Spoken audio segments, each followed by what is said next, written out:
Students, welcome to Wintop classes. और आज की क्लास में स्टार्ट करने वाले हैं कक्षा 10वीं का विषय विज्ञान और प्रौद्योगिकी भाग 2 पाठ 7वां। पाठ का नाम है स्टूडेंट्स पहचान सूक्ष्मजीव विज्ञान की। स्टूडेंट्स, इसके पहले मैंने 3 वीडियोस बनाए हुए इस पाठ के ऊपर। यदि आप लोगों ने उन वीडियोस को नहीं देखा हो तो प्लीज़ उस वीडियोस को देख लीजिएगा।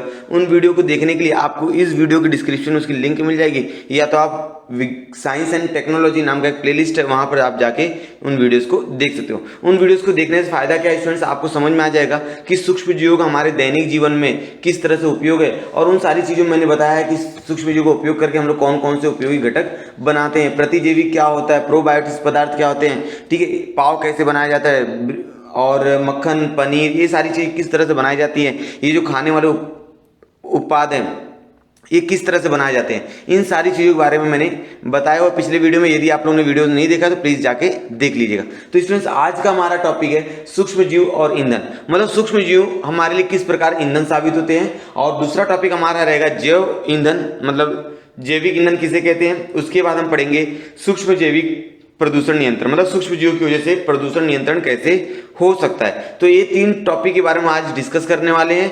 तो यदि स्टूडेंट्स आप लोग ने अभी तक चैनल को सब्सक्राइब नहीं किया है तो प्लीज चैनल को सब्सक्राइब कर दीजिए। और चलिए वीडियो को शुरू करते हैं।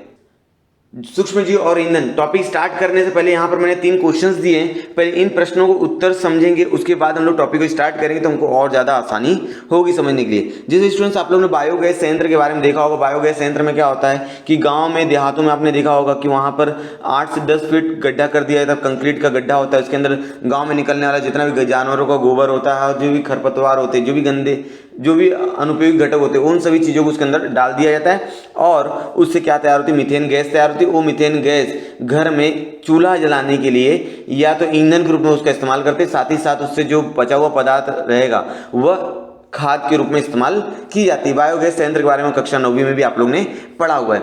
फिर से एक बार समझ लेते हैं, बायोगैस संयंत्र कौन कौन से पदार्थ को सड़ाया जाता है। जो बायोगैस संयंत्र होता है, बायोगैस जो मतलब बनाया जाता है रचना, उसके अंदर कौन कौन से पदार्थ तैयार किए जाते हैं। तो सबसे पहला पदार्थ आपको मालूम है, जानवरों का गोबर, ठीक है। बायोगैस संयंत्र में जैविक कचरा, जो भी जैविक कचरा रहेगा, सब्जियों डंठल रहेंगे, फलों का छिलका रहेगा, ठीक है, हरी सब्जियों के टुकड़े रहेंगे, ये सारे जैविक कचरे आ जाएंगे।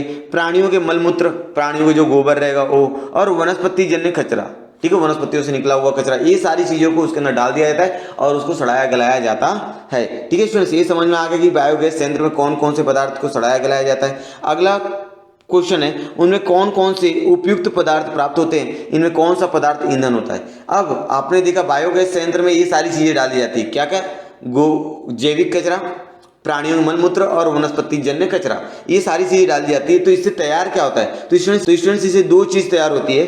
पहला है खाद और दूसरा ईंधन। खाद स्टूडेंट्स, ये खाद जो रहेगा वह किसान खेती में उपयोग कर सकता है, ठीक है ना, क्योंकि आपको मालूम है 2 तरह खाद होते हैं, रासायनिक खाद और जैविक खाद। जो रासायनिक खाद होता है स्टूडेंट्स वो बहुत महंगा होता है और उससे क्या होता है, जो वनस्पतियां रहेंगी, ठीक है ना, जो फसलें रहेंगी, उनको नुकसान होने की संभावना ज़्यादा होती है। लेकिन अगर उसकी जगह हम लोग जैविक खाद का इस्तेमाल करेंगे तो वनस्पतियों की जो पैदावार होती है, जो हमारी फसलें होती है, उसकी जो पैदावार होती है वो बढ़ जाती है। और साथ ही साथ उसके अंदर क्या होता है, ईंधन निकलता है, जिसकी वजह से वो किसान जो होता है अपने घर में चूल्हे जला सकता है, ठीक है ना, खाना बना सकता है। आगे, इस ईंधन में methane gas, carbon dioxide gas और अल्प मात्रा में H2S सल्फर डाइऑक्साइड गैस तैयार होती है। ये 3 गैसें तैयार होती है, methane gas, carbon dioxide gas और सल्फर डाइऑक्साइड गैस तैयार हो जाती है। अगला, सड़ाने क्रिया किसके द्वारा की जाती है। तो स्टूडेंट्स, ये तो समझ में आ गया क्या क्या चीजें सड़ाई जाती है, ठीक है ना, और ये भी हमको समझ में आ गया कि उन चीज़ों को सड़ाने के बाद क्या क्या चीज़ें मिलती है। अब समझना है कि उस चीज़ को सड़ाने के लिए किसका इस्तेमाल किया जाता है। तो उसको सड़ाने के लिए एक जीवाणु का नाम है मिथानोजेनिक जीवाणु। क्या नाम है स्टूडेंट्स, मिथानोजेनिक जीवाणु। ये क्या करता है, उस जो मल मिष्टा है और जो बायोगैस संयंत्र में जो भी पदार्थ डाले गए उनको सड़ा गला कर उनका गठन करता है और बाद में खाद और ईंधन तैयार करता है। तो स्टूडेंट्स, इस जीवाणु का नाम याद रखिएगा आप लोग, मिथानोजेनिक जीवाणु, याद रहेगा स्टूडेंट्स। चलिए आगे देखते हैं। आज का है सूक्ष्मजीव और ईंधन, मतलब सूक्ष्मजीवों से ईंधन हम लोग किस प्रकार से तैयार कर सकते हैं, ठीक है ना। आगे देख सकते हैं आप लोग, बड़ी मात्रा में निर्माण होने वाले शहर और खेतों के औद्योगिक कचरे सूक्ष्मजीविक अनाक्सिस विघटन करके मीथेन गैस ये ईंधन तैयार करते हैं। जो बड़ी मात्रा में निकलने वाले शहरों का जो कचरा रहेगा या खेतों का कचरा रहेगा या जो भी औद्योगिक कचरे, उन कचरों को क्या किया जाएगा, अनाक्षी शोषण करते हैं। जो सूक्ष्मजीव रहेंगे वो क्या करेंगे, अनाक्षी शोषण करेंगे और अनाक्षी शोषण करके उसका मीथेन गैस में क्या करेंगे, रूपांतरण कर देते हैं। समझ में आ गया स्टूडेंट्स? ठीक है, अब आगे सैक्रोमाइसिन किण्वन जब गन्ने की चोट का किण्वन करते हैं तब प्राप्त होने वाला इथेनॉल यह अल्कोहल में एक स्वच्छ धुआं रहित ईंधन होता है। देखो स्टूडेंट, सैक्रोमाइसिस जो किण्व है ये गन्ने के चोटे का क्या करेगा, किण्वन प्रक्रिया करेगा। तो किण्वन प्रक्रिया करने के बाद उसका रूपांतरण हो जाएगा इथेनॉल में। किसमें हो जाएगा स्टूडेंट्स, इथेनॉल। और इथेनॉल ये क्या है, स्वच्छ धुआं रहित ईंधन है, मतलब इसको पेट्रोल और डीजल में डाल दिया जाता है। जो इथेनॉल होता है स्टूडेंट्स, इसको पेट्रोल और डीजल में डाला जाता है। इससे जो प्रदूषण होता है, ठीक है, वायु प्रदूषण जो होता है, कार्बन डाइऑक्साइड, कार्बन मोनोऑक्साइड, ये इथेन के ज्वलन के बाद कार्बन डाइऑक्साइड, कार्बन मोनोऑक्साइड से विषैली गैसें नहीं निकलती हैं। समझ में आ रहा है? तो इनको पेट्रोल और डीजल के साथ डालने से क्या होता है कि पेट्रोल और डीजल से जो पहले की तुलना में जो कार्बन डाइऑक्साइड या जो विषैली गैसें निकलती थी वो सारी गैसें निकलना क्या हो जाएंगी, बंद हो जाएंगी। और ये हमारे लिए क्या हो जाएगा, उपयोगी सिद्ध होगा। और साथ ही साथ इथेनॉल जो होता है स्टूडेंट्स वो सस्ता होता है और इसको लगभग 4% क्या डाल दिया जाता है, अगर कोई पेट्रोल उसके अंदर 4% इथेनॉल डाल दिया जाता है तो इथेनॉल डालने से क्या होगा, उसमें धुएं में से कार्बन डाइऑक्साइड और ये सारी विषैली गैसें नहीं निकलेंगी। यहां तक समझ में आ रहा है आप लोग स्टूडेंट्स? ठीक है, चलिए अब आगे बढ़े। चलो अगला पॉइंट स्टूडेंट्स, हाइड्रोजन गैस को भविष्य का ईंधन कहा जाता है। जो हाइड्रोजन गैस है वो भविष्य का क्या है, ईंधन कहा जाता है। क्यों कहा जाता है आगे समझते हैं। पानी का जैविक प्रकाश अपघटन, इस अभिक्रिया में जीवाणु प्रकाशीय अपघटन करते हैं और हाइड्रोजन गैस मुक्त होते हैं। पानी का जैविक अपघटन अभिक्रिया होता है, जैविक प्रकाश अपघटन मतलब प्रकाश से क्या होता है, पानी उड़ता है, उसका रूपांतरण किसमें हो जाएगा स्टूडेंट, हाइड्रोजन में हो जाएगा। और हाइड्रोजन को क्या कहा जाता है, विश्व का ईंधन कहा जाता है, मतलब भविष्य का ईंधन कहा जाता है। कि आने वाले कुछ समय के बाद जो भी आज पेट्रोल या डीजल में जो भी गाड़ियां चल रही है, जो पेट्रोल और डीजल का इस्तेमाल करके ईंधन तैयार किए जा रहे हैं, ठीक है ना, वो सारी चीजें हाइड्रोजन गैस पर काम होने वाला है। ठीक है, यहां तक समझ में आ गया। अगला, ईंधन की भांति विभिन्न प्रकार के औद्योगिक रसायन भी सूक्ष्मजीव प्रक्रिया द्वारा तैयार किए जाते हैं। ईंधन के साथ साथ अलग अलग औद्योगिक रसायन है, उनको भी तैयार करने के लिए भी सूक्ष्मजीव का इस्तेमाल किया जाता है। ठीक है स्टूडेंट्स, यहां तक समझ में आ गया। अब आगे उदाहरण, रसायन उद्योग में कच्चा माल के रूप में उपयोगी अल्कोहल, एसीटोन, कार्बनिक अम्ल और स्निग्ध घटक, पॉलीसैकेराइड्स, प्लास्टिक, खाद्य पदार्थ का निर्माण, इनमें कुछ कच्चे मालों का उपयोग किया जाता है। तो ये कुछ मैंने एग्जाम्पल बताया कि इन चीजों को बनाने के लिए हम लोग सूक्ष्मजीव का इस्तेमाल करते हैं। यहां तक समझ में आ रहा होगा आप लोगों को। ठीक है, अब आगे देखते हैं। अगला टॉपिक स्टूडेंट, जैव ईंधन। ठीक है, नवीकरण करने योग्य ऊर्जा स्रोत में जैव ईंधन महत्व साधन है। नवीकरणीय ऊर्जा स्रोत मतलब क्या होता है स्टूडेंट्स, ऐसे ऊर्जा स्रोत जो बार बार बनाए जा सकते हैं। ठीक है, उसको नवीकरणीय ऊर्जा स्रोत कहा जाता है। तो जो जैव ईंधन है वो नवीकरणीय ऊर्जा स्रोत है, इसको हम लोग बार बार तैयार कर सकते हैं। इनके भंडार क्या पर्यावरण में सीमित नहीं, इनको बार बार तैयार किया जा सकता है। ठीक है, ये ईंधन ठोस अवस्था में पत्थर कोयले में पाया जाएगा, गोबर और फसलों के अवशेष। देखो 3 अवस्थाओं में ईंधन पाए जाते हैं, ठोस अवस्था में, द्रव अवस्था में और गैस अवस्था में। ठोस अवस्था में पत्थर कोयले में मिलेगा, गोबर और फसलों का अवशेष। और द्रव अवस्था में वनस्पति तेल, अल्कोहल। वनस्पति तेल, अल्कोहल इनकी मात्रा कभी कम नहीं होगी। गैस में गोबर गैस, कोल गैस इन रूपों में उपलब्ध होते हैं। ये ईंधन प्रचुर मात्रा में और आसानी से प्राप्त हो सकते हैं। ये जो ईंधन की बात मैंने की है, जैसे ठोस, द्रव और गैस, ये जो ईंधन के अलग अलग प्रकार मैंने बताया, जैसे पत्थर कोयला हो गया, गोबर हो गया, वनस्पति तेल हो गया, अल्कोहल हो गया, गोबर गैस हो गया, ये जो होते हैं वो बहुत प्रचुर मात्रा में उपलब्ध हो सकते हैं और भविष्य के लिए विश्वसनीय ईंधन है। मतलब भविष्य में ये ईंधन कभी खत्म नहीं होंगे। ठीक है स्टूडेंट्स, यहां तक समझ में आ रहा है। तो स्टूडेंट्स, ईंधन को तैयार करने के लिए आपको मालूम होना चाहिए, गेहूं हो गया, मक्का हो गया, सलजम हो गया, गन्ना हो गया, इनका उपयोग करके क्या तैयार किया जाता है, इथेनॉल तैयार किया जाता है। ठीक है, और जैसे आपको डीजल तैयार करना है, ठीक है ना, जैव डीजल नामक ईंधन प्राप्त करने के लिए आपको सोयाबीन हो गया, तोरिया हो गया, बीज, जेट्रोपा से डीजल तैयार किया जाता है। जेट्रोपा नाम की वनस्पति होती है, उससे तैयार किया जाता है डीजल। महुआ हो गया, ठीक है, अलसी हो गया, सूरजमुखी पेड़ हो गए, ये कुछ वनस्पतियों के नाम मैंने बताया जिनसे इथेनॉल नाम का ईंधन और अलग अलग ईंधन तैयार किए जाते हैं। इनके नाम आप लोग याद रखिएगा और हम लोग आगे बढ़ते हैं। सूक्ष्म जैविक प्रदूषण नियंत्रण। अब सूक्ष्म जीवों का उपयोग करके हम लोग प्रदूषण को कैसे नियंत्रित करेंगे। ठीक है स्टूडेंट्स, सूक्ष्म जीवों का उपयोग करके हम लोग प्रदूषण को किस प्रकार नियंत्रित कर सकते हैं। ठीक है। बढ़ती हुई जनसंख्या के साथ साथ ठोस कचरा, निष्कासित जल, विभिन्न प्रदूषक घटक भी क्या हो रहे हैं, बढ़ रहे हैं। आपको मालूम है जैसे जैसे भारत की जनसंख्या या जैसे जैसे विश्व की जनसंख्या बढ़ रही है वैसे वैसे प्रदूषण की जो मात्रा है स्टूडेंट्स वो भी क्या हो रही है, दिन प्रतिदिन बढ़ती चली जा रही है। क्योंकि वो जितनी जनसंख्या बढ़ेगी तो उतना साधन संपदा का ज्यादा उपयोग होगा, और जितना ज्यादा उपयोग होगा उतना ज्यादा ठोस कचरा या निष्कासित जल या अलग अलग प्रदूषण निकलेंगे। इसके साथ साथ फैलने वाले रोग, अब जब इतने ज्यादा प्रदूषण होंगे तो वो प्रदूषण की वजह से क्या होगा, रोग होगा, पर्यावरण को होने वाला क्षय होगा, और पर्यावरण को क्या होगा, उससे नुकसान होगा, और पर्यावरण का जो संतुलन है वह बिगड़ सकता है। ठीक है स्टूडेंट्स, क्योंकि जनसंख्या बढ़ रही है तो जनसंख्या बढ़ेगी तो उनकी मांग क्या हो जाएगी, बढ़ जाएगी, और जब संसाधनों की मांग बढ़ेगी स्टूडेंट्स तो उन संसाधनों की वजह से क्या होगा, प्रदूषण होगा। अब जब प्रदूषण हो जाएगा तो उस प्रदूषण का प्रत्यक्ष रूप से असर किस पर होगा, पर्यावरण पर होगा, और इससे क्या होगा, पर्यावरण का जो संतुलन रहेगा वह बिगड़ सकता है। विशेषकर जनसंख्या के उच्च घनत्व वाले भारत जैसे देश के शहर इन समस्याओं से ग्रसित है। भारत जैसे देश के शहर, भारत जैसे देश के शहर मतलब जैसे मुंबई हो गया, दिल्ली हो गया, कोलकाता हो गया, हैदराबाद हो गया, ऐसे कुछ ऐसे बड़े बड़े शहर हैं जहां पर प्रदूषण बहुत ज़्यादा विकसित हुआ है। अभी के हाल के न्यूज़ में दिल्ली जो है वो भारत का नंबर 1 देश है जहां पर प्रदूषण सबसे अधिक मात्रा में पाया जाता है। उसके बाद कोलकाता भी है, फिर मुंबई भी है। ठीक है स्टूडेंट्स, तो इस तरह से हो सकता है। सूक्ष्म जीवों के पर्यावरण योगदान के बारे में हम देखेंगे। अब हम देखेंगे बायोगैस संयंत्र और कंपोस्ट खाद। अब सूक्ष्म जीवों का उपयोग करके क्या क्या तैयार किया गया तो बायोगैस संयंत्र आपको मालूम है, इसका उपयोग करके हम लोग ईंधन और साथ ही साथ खाद भी तैयार कर सकते हैं। ठीक है, अब कंपोस्ट निर्माण करना क्या होता है स्टूडेंट, कंपोस्ट निर्माण क्या हो जाएगा कि जो भी शहरों का जो गंदा गंदा कचरा निकलेगा, जो भी गीले कचरे निकलेंगे, उन सभी कचरों को क्या किया जाएगा, शहर से दूर ये क्या कर दिया जाएगा, खाली जगह जहाँ रहेगी वहाँ खड्डा कर दिया जाएगा, और इस खड्डे के अंदर प्लास्टिक बिछा दी जाएगी, और इस प्लास्टिक के अंदर जितने भी कचरे हैं वो सारे कचरे क्या कहते हैं, डाल दिए जाएंगे। ठीक है, अब इसके ऊपर से क्या डाल दिया जाए, भूसा हो गया, मिट्टी हो गया, ठीक है, हरी घास डाल दी जाएगी। अब इसके अंदर क्या होगा कि इनका सूक्ष्म जीवों द्वारा विघटन होगा, और विघटन होने के बाद 2 हफ्ते 4 हफ्ते के बाद जब इनका विघटन पूरी तरह से हो जाएगा तो वहां पर जाएंगे, उन खादों को निकाल लिया जाएगा और भूमि का वापस से उपयोग हो सकता है। इस तरह से कंपोस्ट खाद निर्माण किया जाता है शहरों से निकलने वाले कचरे की उपयोग करके। समझ में आ रहा है स्टूडेंट्स? अब आगे देखते हैं। स्टूडेंट्स यहाँ पर आपके सामने पहला क्वेश्चन है, हर घर में गीला और सूखा कचरा अलग अलग रखने के लिए क्यों कहा जाता है? इसका आंसर आपको भी मालूम होगा। ठीक है, मुझे ज्यादा समझाने की जरूरत भी नहीं आपको कि हर घर में 2 प्रकार के कचरे निकलते हैं, एक गीला कचरा निकलेगा, एक सूखा कचरा निकलेगा। मतलब कुछ कचरे जो होते हैं वो अपघटनशील होते हैं, और कुछ कचरे जो होते हैं वो अनअपघटनशील कचरे होते हैं।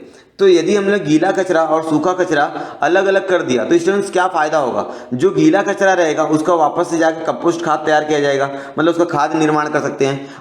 ठीक है, और जो सूखा कचरा रहेगा स्टूडेंट्स, तो आपको मालूम है जो सूखा कचरा रहेगा उसके अंदर प्लास्टिक रहेगा या लोहे के कुछ अवशेष रहेंगे, जिसको हम लोग भंगार वाले को या रद्दी वाले को देकर उसको बेच सकते हैं, और उनका वापस से क्या होगा, पुनः चक्रीकरण और पुनरुपयोग होकर उसका वापस से उपयोग हो सकता है, यदि हम लोग गीले कचरे और सूखे कचरे को दोनों को अलग किए तो। समझ में आ रहा है? ठीक है, तो चलिए पढ़ के समझ लेते हैं स्टूडेंट्स। यहाँ पर गीले कचरे में प्राकृतिक रूप से विघटन होता है। जो गीले कचरे होते हैं स्टूडेंट, जैसे सब्जियों का छिलका हो गया, ठीक है, और वनस्पति और डंठल हो गए, ये सारे जो कचरे होते हैं इनको गीला कचरा कहा जाता है। तो इनका विघटन आसानी से सूक्ष्म जीवों के माध्यम से हो जाता है। गीले कचरे विघटन में कंपोस्ट खाद बनाई जाती है, जैसे मैंने पहले बताया कि शहर से दूर क्या किया, खड्डा कर दिया जाएगा और उसके अंदर आगे की प्रक्रिया मैंने एक्सप्लेन की थी। और जो सूखा कचरा रहेगा स्टूडेंट्स, उसको भंगार वाला या रद्दी वाला लेके जाएगा।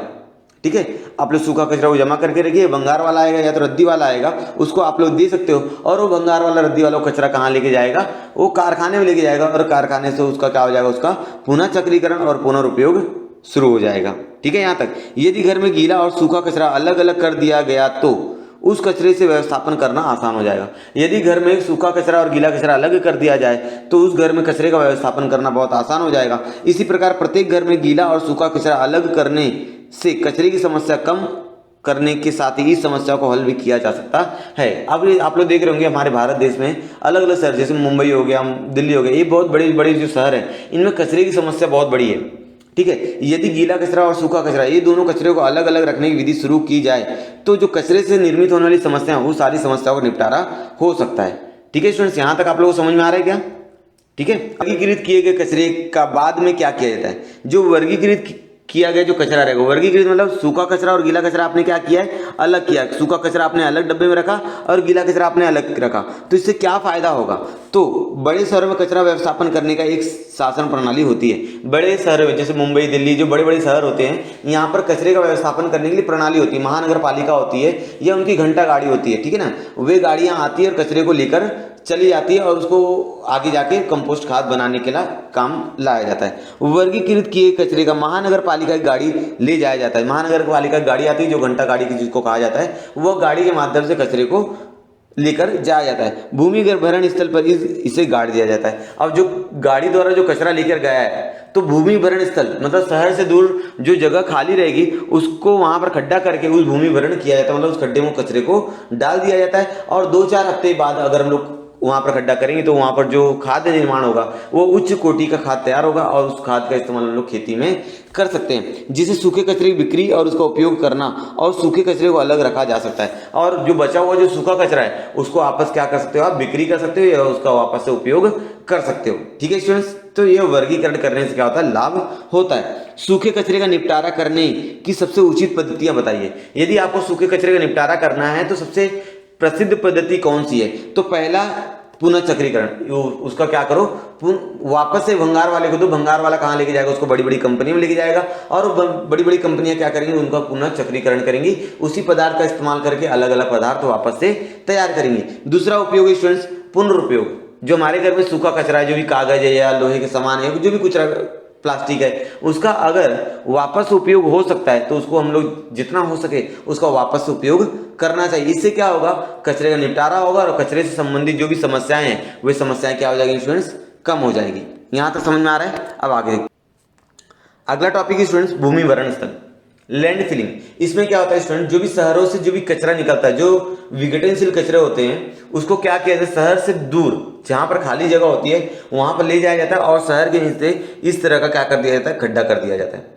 ठीक है, जमीन है और इस जमीन में इस तरह से क्या कर दिया जाएगा, खड्डा कर दिया जाएगा और इस खड्डे में वे जो सारी चीजें, इसमें प्लास्टिक की थैली लगा दी जाएगी। प्लास्टिक की थैली क्यों लगाई जाएगी स्टूडेंट्स, कि अगर उस कचरे में कुछ विषैले रासायनिक पदार्थ हैं तो उनका रिसाव ना हो और उनके रिसाव से वो जो जमीन है अगर उपजाऊ है, अगर उनका रिसाव हो गया तो वो क्या हो जाएगी, बंजर हो जाएगी। तो वहां प्लास्टिक की थैली लगा देते हैं ताकि अगर उसमें से कुछ चीजें रिसाव हो तो वो सीधे जमीन में ना जाए और जमीन की उर्वरता में कोई प्रभाव ना पड़े।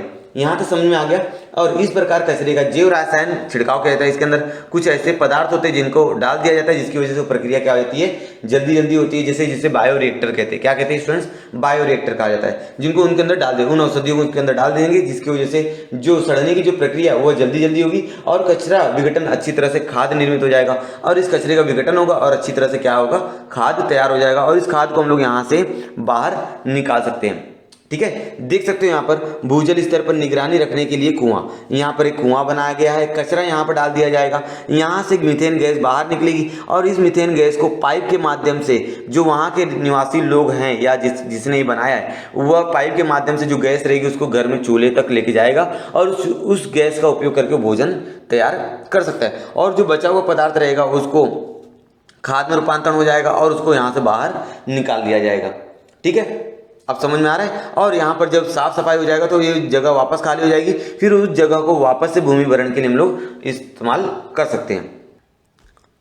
चलिए स्टूडेंट्स पढ़ के समझ लेते हैं हम लोग। शहरों में इकट्ठा विघटनशील कचरे को इस पद्धति से उपयोग लाया जाता है। जो शहरों में इकट्ठा हुआ कचरा है वह विघटनशील कचरे को इस पद्धति से उपयोग में लाया जाता है। कौन सी पद्धति से, भूमि भरण स्थल से। ठीक है, शहरी बस्तियों से दूर खाली जगह पर खड्डा करके उसमें प्लास्टिक का स्तर डाला जाता है। शहर से दूर खड्डा कर दिया जाएगा, उसके अंदर प्लास्टिक के स्तर लगा दिया जाएगा। कचरे से अशुद्ध और विषैला द्रव झर कर मिट्टी में प्रदूषण न हो इसलिए सावधानी बरती जाती है। जो अशुद्ध और विषैला द्रव रहेगा जो कचरे के अंदर, अगर कोई विषैला द्रव है, कुछ ऐसे पदार्थ है जिनकी वजह से जमीन को नुकसान हो सकता है तो वो झरे ना, झरे मतलब वह चूहे ना, मतलब वहां पर उसका रिसाव ना हो तो प्रदूषण हो जाएगा। तो इसको रोकने के लिए सावधानी बरती जाती है और प्लास्टिक की थैली डालकर संपीड़ित किया हुआ कचरा, जो भी दाब डाल के संपीड़ित कचरा रहेगा उसको अंदर डाल दिया जाएगा और तैयार हुए गड्ढे में डाला जाता है। उस पर मिट्टी, फिर उस कचरे के ऊपर क्या डाल दिया जाएगा, मिट्टी डाल दिया जाएगा, लकड़ों का भूसा, ठीक है, हरा कचरा, ये सारी चीज उस पर डाल दी जाएगी। विशिष्ट जैव रसायन इनकी परत चढ़ाते हैं। अलग अलग जैव रसायन जो रहेंगे केमिकल्स रहेंगे उनको डाल दिया जाएगा। कुछ जगहों पर उनके लिए बायोरिएक्टर्स मिलाए जाते हैं। कुछ बायोरिएक्टर्स रहेंगे, जो ये बायोरिएक्टर्स क्या काम करेंगे स्टूडेंट्स, ये जो इनका सड़ना गलना है प्रक्रिया, वो प्रक्रिया क्या करेंगे लोग जल्दी जल्दी करने का कोशिश करेंगे। ठीक है, बायोरिएक्टर्स मिलाने से प्रक्रिया क्या हो जाएगी, थोड़ा जल्दी हो जाएगी। यहाँ तक समझ में आ रहा है कि आप लोग को कचरा और मिट्टी यह सूक्ष्मजीव कचरे का विघटन करते हैं। कचरा हो गया और वहाँ की जो मिट्टी है वह क्या करेंगे, वो सूक्ष्मजीव कचरे का विघटन करते हैं। गड्ढा पूरा भरने के बाद मिट्टी से लीप कर बंद कर दिया जाता है। गड्ढा जब पूरा भर जाएगा तो ऊपर मिट्टी से लीप दीजिए, ऊपर घास उगा दीजिए और 2-4 हफ्ते बाद, 1 महीने बाद जब उसका खाद में रूपांतरण हो जाएगा तो वहां से खाद ले लिया जाएगा, उसको अलग अलग खेतों में डाल दिया जाएगा, जिससे खेत की जो उर्वरता है वह बढ़ जाएगी और वो खड्डे का वापस से इस्तेमाल होगा। कुछ हफ्तों के बाद उस जगह पर उस उत्कृष्ट खाद तैयार हो जाती है। खाद निकालने के बाद खाली हुआ भूमिवरण स्थल पुनः उपयोग में लाया जाता है। ठीक है स्टूडेंट्स, यहाँ तक समझ में आया कि आप लोग को। तो स्टूडेंट्स यहाँ पर मेरा आपसे क्वेश्चन है कि आपको कम से कम 3 सूक्ष्मजीव का नाम लिखना है जो हमारे मानव के लिए क्या है, उपयोगी है। ठीक है, उन सूक्ष्मजीवों के नाम मुझे कमेंट सेक्शन में कमेंट करके बता देंगे कि कौन से ऐसे 3 सूक्ष्मजीव हैं। ठीक है, वैसे तो बहुत सारे सूक्ष्मजीव हैं, लेकिन कम से कम 3 सूक्ष्मजीवों के नाम आपको लिखना है जो उपयोगी है, और कम से कम 3 ऐसे सूक्ष्मजीवों के नाम लिखना है जो हमारे लिए क्या है, अनुपयोगी, मतलब हमारे लिए क्या है, हानिकारक है। ठीक है, 3 उपयोगी सूक्ष्मजीव और 3 हानिकारक सूक्ष्मजीव के नाम आप मुझे कमेंट सेक्शन में कमेंट करके बता देंगे। तो स्टूडेंट्स, आज की वीडियो लेक्चर में इतना ही सीखना है। यदि आप लोगों को वीडियो पसंद आई है तो वीडियो को लाइक कीजिए, अपने दोस्तों के साथ वीडियो को शेयर कीजिए। यदि आप लोग ने स्टूडेंट्स अभी तक चैनल को सब्सक्राइब नहीं किया है तो प्लीज चैनल को सब्सक्राइब कर दीजिए और मुझे कमेंट करके बताइए कि आपको वीडियो कैसी लगी, और मेरे पूछे गए प्रश्नों का उत्तर भी आपको कमेंट सेक्शन में कमेंट करके बताना है। यदि आप लोगों ने सब्सक्राइब तो किया, लेकिन उसके बाजू में जो बेल आइकन है वो बेल आइकन को प्रेस करके आप ऑल कर दीजिए, तब ताकि जब भी मैं कोई नई वीडियो अपलोड करूं तो सबसे पहले नोटिफिकेशन आपको मिले और आप सारी वीडियोस को देख सके। तो स्टूडेंट्स, मिलते हैं नेक्स्ट वीडियो में, तब तक के लिए धन्यवाद।